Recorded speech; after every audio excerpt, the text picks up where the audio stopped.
So in the last episode, I had a predicament that my lords were stuck on this island of Quarthagar, and I really had no way to bring them over to my main campaign of taking on the free folk. Since we had all the lords over here, I decided one idea might be to start a separate campaign and attack one of the factions near Quarthagar who had relatively weak units. The Norvos units in general are not very strong, but two of their lords combined had around 800 units, and I didn't really want to mess with that. I decided to head back to Frostfang and continue our slaughter of the wildlings, but not before I ran into this Dothraki patrol with a lot of really nice prisoners. 23 exiled knights, and these guys are beastly too. They have really good armor, it looks like. They have tempered swords here. I think it's worth to get these. It's going to cost us 30k for 2 tempered swords and 2 regular ones, but the tempered ones do 4 more damage. So Sir Barristan Selmy has a balanced Braavosi sword, which has 143 speed. I think it's slightly better, so we'll leave that on Sir Barristan. He's our best companion, but we gave a tempered one to Sir Sadric and Sirio. And speaking of companions, I thought we'd do a little rundown of what I've done with the companions so far, because I don't think I'm going to be able to improve them much more. So earlier I gave Sir Barristan Selmy all of Sir Sadric's gear, because Sir Barristan Selmy has 479 in one-handers, and so he's got the Veiled Chainmail, Plumed Helm, Plate Gauntlets, Iron Greaves, and a Swayback Destrier, as well as the Balanced Sword and 2 shields. Sir Sadric has a Rusty Mail and Plate that I picked up for around 13k, and gloves are actually relatively cheap in this mod. I think I picked these up for around 2k, and he's got a relatively decent helmet. It's really expensive to find a good helmet in this mod, and he's got the tempered sword with a Swayback Destrier as well. And we got Sirio, who has no riding skills, so he's forced to ride a donkey. He'd probably prefer to walk if it was up to him. I gave him slightly better equipment than Sir Sadric, mainly a better helmet. I believe this chest piece is also better, and better gloves as well. These were only like 3k, really decent gloves, and the boots were pretty cheap as well. And I gave him a tempered sword. Unfortunately, he has no shield skill, so I gave him 2 cracked round shields. He would prefer to probably be using 0 shields, because that's how they do it in Braavos. Because as you can see, none of the Braavos, which I believe that's where he's from, units are using shields. And yeah, that's confirmed. Sirio is originally from the free city of Braavos, where he spent 9 years as the first sword of the city. So I believe he does resent me for making him use a shield in combat. I also gave Sirio this banner, not so that he can pierce people with it as he charges in with his donkey, but for the fact it improves leadership and tactics skills. With the banner, Sirio now has 10 tactics skill, which improves the amount of troops we get on the field tremendously. And then we're getting down to the lower tier companions, which I don't really know if you guys care about too much. Sir Barian Grey is a relatively decent archer. I didn't really update his equipment too much. However, Sir Crichton, Sir Illifer, Podrick Payne, Mia Stone, and Hagen the Beautiful, as well as Daisy Morma, all have the Braavosi swords now. And then apparently Thoros of Mur had some kind of flaming longsword that could damage White Walkers, which I got rid of because it sucked, I thought. Yeah, I gave him this long Arak, which is actually really good. And what I've done with my companions for the most part is just mash points into strength and give them a bunch of power strike, as well as making sure they have a relatively decent shield skill. And by decent, I mean 2 or 3. And like Mia Stone, for example, has 6 power strike now. What am I getting ambushed by?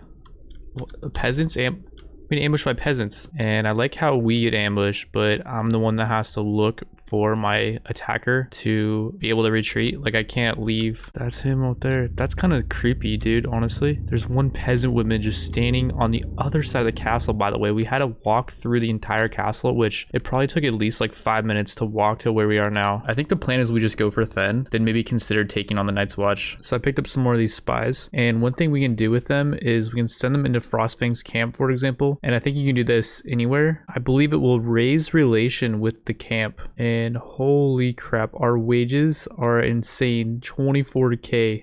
That's because we have 430 units in the party. I took everything out of Frostfang's camp. That was really bad timing too, because I just taken them all out. But we're gonna head over to Then, and first of all, we're gonna raid this village, hoping that we get some silk. And unfortunately, they don't have any silk. And Then has 700 units, but we're just gonna attack it. The cold of winter always takes its toll when it comes. How many do we lose? 10. Okay, that's not too bad. And it looks like we are ready to place the Manteds. We lost 32 before the battle even started. My god. We do have a lot of Dothraki archers, but I think we're just going to charge in anyways. I feel like the best strategy against the wildlings is just to bum rush them, because a lot of them have bows. So if we get really close in, they usually can't do anything. We just need to break through this line using a battle cry, and they all back off because they are scared of my terrifying roar. And this was quite a massacre. We ended up losing 43, but I think a lot of them were pretty trash units. Like, for example, we have a lot of Dothraki, but all in all, not a huge deal. And I think we're gonna get a lot of rescued prisoners. Yeah, I think I will just take Then for myself. It won't put a garrison here automatically, but I don't have a court over here, so I'd rather just take it and get the income starting now. I don't want to sell them all though, because like, for example, I want to recruit these Dothraki Bloodrider and the Dothraki Raiding Call. These are pretty good units actually, but we're at 18k. I'm gonna sell all the skilled Then champions, all the wildling in general, and that brings us up to 38k. So it was 20k for the prisoners. Oh, they have velvet at Then.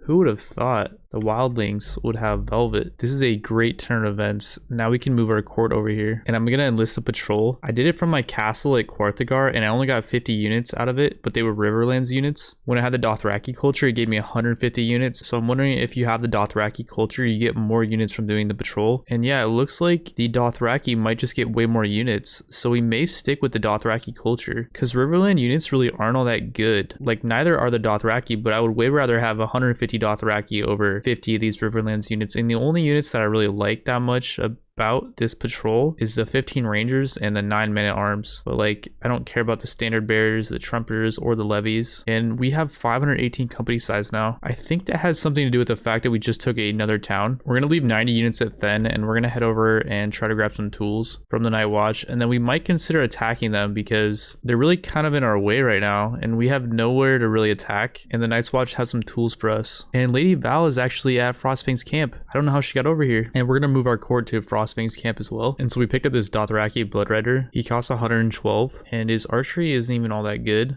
He's got 73 HP. I don't really know why he's so expensive, but he's not in the troop tree, so he's like one of the elite Dothraki units. And I caught this guy Stir Magnar raiding one of my villages. I'm gonna take him out. First wave, not a single one of us died. 117 wounded, so we're gonna be able to take a lot of prisoners. I guess that was the whole attack. And yep, looks like we're gonna get potentially a full party of prisoners here. 173 of them. We couldn't even take them all, but I'll sell all the prisoners for 18k. And Lady Brienne actually got taken prisoner by the Westerlands, but that's fine. She'll eventually come back to Frostfang's camp, I believe, when she escapes on her own, and we will be declaring war against the Night's Watch. It is unfortunate because we have a really good relation with them. We didn't lose anything from doing that. In fact, we actually gained relation with some of the lords. All right, first things first, we're gonna make a blitz for the Fist of the First Men. They don't have any lords here, and they only have 105 units. All right, let's see if we can get them to surrender. Do you give your word of honor that we'll be treated well? You'll be ransomed and your soldiers will live. I give you my word. Very well. Under those terms, I offer you my surrender. Hey, there we go. Whoa, we get all those units as prisoners. I'm gonna defer it, and it will get a free garrison here. Now we're gonna move on towards Hardhome, which the Night Watch thankfully took for us, so their garrison's not gonna be too heavy. I think it originally had like 400 wildlings, but I'm assuming the Night's Watch should only have put like 100 units there. 87 units in the garrison, although Core and Half Hands here. And unfortunately, we lost a ton more relation with Core and Half Hand. I guess he owned Hardhome too. Let's see if we can get them to surrender. Well, I guess I can admit defeat. We will leave the fort, but I want your promise that you will not attack us. Very well, then we will leave the fort to you. You may have won this day, but we'll meet again. Hey, and we got some rescued wildlings, which I'll just take, I guess. I could actually attack him right now. I told him I'd let him go, but he's kind of out in the open. I might just attack him. I don't know if there's going to be any negative repercussions. I lost relation with the Night's Watch, but we were already at negative 100, so we didn't actually lose relation. And apparently we got ambushed.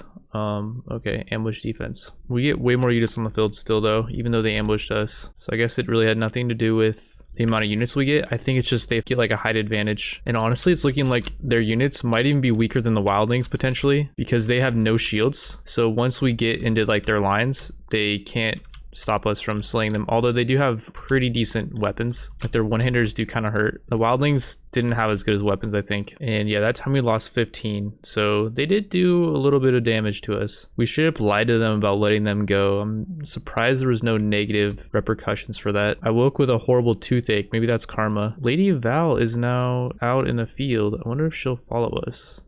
Okay, so Lady Val unfortunately is of the free folk, and so she has wildling units. I don't know how to change that. I changed back to the Dothraki culture because I noticed the Riverlands patrol was only giving me 50 Riverlands units, but if we hire a Dothraki patrol, we get 160 Dothraki units. So I think I'm gonna stick with the Dothraki culture for now. And now we have 519 units in the party with Lady Val's 140. Our weekly cost is 27k, so we're gonna just need to blitz through the Night's Watch. I don't even care how many units I lose, as long as we can just beat them. It looks like their lords have abandoned the wall. There's 150 Night's Watch elite rangers here. Will we take out the wall? Find out in the next episode, which I can say with 100% certainty will not be out until tomorrow. Thank you guys for watching. I will see you guys then. Peace out.